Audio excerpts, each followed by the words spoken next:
നമസ്കാരം, എല്ലാവർക്കും പുതിയൊരു വീഡിയോയിലേക്ക് സ്വാഗതം. ഇന്ന് നമ്മൾ നല്ല കളർഫുൾ ആയിട്ടുള്ള ഒരു ദോശയുടെ റെസിപ്പി ആയിട്ടാണ് വന്നിട്ടുള്ളത്. ദോശ നല്ല പിങ്ക് കളറിലിരിക്കും. അപ്പം ഇത് നല്ല ഹെൽത്തി ആയിട്ടുള്ള ഒരു ദോശ കൂടിയാണ്.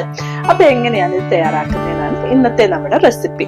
അപ്പം നമ്മൾ സാധാരണ എല്ലാ പ്രാവശ്യവും പറയുന്ന പോലെ എല്ലാവർക്കും ഇതൊക്കെ ഇഷ്ടമാവാൻ ഒന്ന് ലൈക്കും ഷെയറും സബ്സ്ക്രൈബും ഒക്കെ ചെയ്യുക. എങ്കിൽ മാത്രമേ നിങ്ങൾക്കൊക്കെ ഇത് ഇഷ്ടമാവുന്നുണ്ടോ ഇല്ലയോ എന്നൊക്കെ എനിക്കൊന്ന് മനസ്സിലാക്കാൻ പറ്റത്തുള്ളൂ.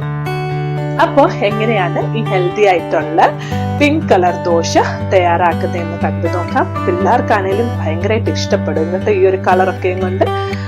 അപ്പൊ നമുക്ക് ഇതിന്റെ റെസിപ്പിയിലേക്ക് പോവാം. അപ്പൊ ഇതിനായിട്ട് ഞാൻ ഒരു ബീട്രൂട്ട് നന്നായിട്ട് കഴുകി അതിന്റെ പുറത്തെ തൊലിയൊക്കെ കളഞ്ഞ് ചെറുതായിട്ട് ക്യൂബ്സ് ആയിട്ട് കട്ട് ചെയ്ത് ആദ്യം എടുക്കും. ഇതെന്ന് ഇങ്ങനെ. അതിനുശേഷം ഇത് ഒരു മിക്സിയുടെ ജാറിനകത്തേക്ക് ഇട്ടിട്ട് നന്നായിട്ട് അരച്ചെടുക്കണം. ഒരല്പം വെള്ളവും കൂടി ഒഴിച്ചു കൊടുത്ത് ഒട്ടും കട്ടയൊന്നും വരാതെ നന്നായിട്ട് പേസ്റ്റ് ആയിട്ട് അരച്ചെടുത്ത് അത് നമ്മുടെ സാധാരണ നമ്മൾ അരച്ചു വെക്കുന്ന ദോശമാവിനകത്തേക്ക് ചേർത്ത് കൊടുത്ത് നന്നായിട്ടൊന്ന് ഇളക്കി യോജിപ്പിച്ചെടുക്കുക.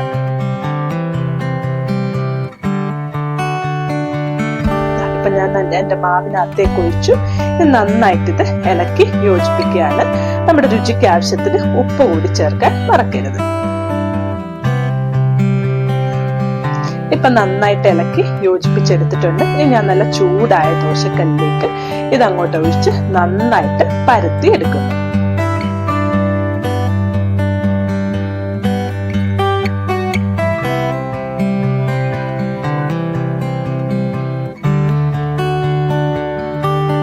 നന്നായിട്ട് പരത്തി എടുത്തിട്ടുണ്ട്.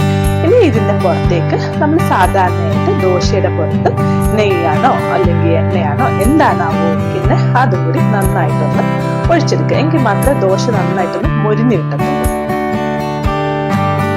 ഇപ്പൊ ഞാനിവിടെ നന്നായിട്ട് ആ ദോശപ്പുറത്തെല്ലാം നെയ്യ് ഒഴിച്ചു കൊടുത്തിട്ടുണ്ട്. ഇനി ഇത് നന്നായിട്ടൊന്ന് മൊരിഞ്ഞു കിട്ടും. നമുക്ക് വെയിറ്റ് ചെയ്യും. നമ്മൾ സാധാരണ ദോശയൊക്കെ മൊരിഞ്ഞ ഒരു സമയമൊക്കെ എടുക്കുന്നുള്ളൂ. ഇപ്പൊ ഏകദേശം നന്നായിട്ട് മൊരിഞ്ഞു തുടങ്ങുന്നുണ്ട്.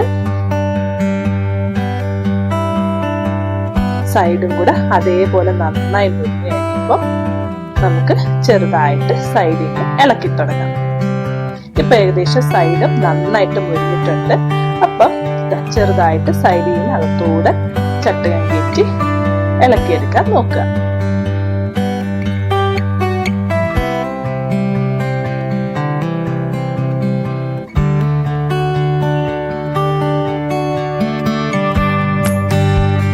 ഇപ്പൊ എല്ലായിടവും നന്നായിട്ട് മുറിഞ്ഞിട്ടുണ്ട്. ഇനി നമ്മുടെ ഇഷ്ടമുള്ള ഷേപ്പില് നമ്മൾ അത് എടുക്കാം.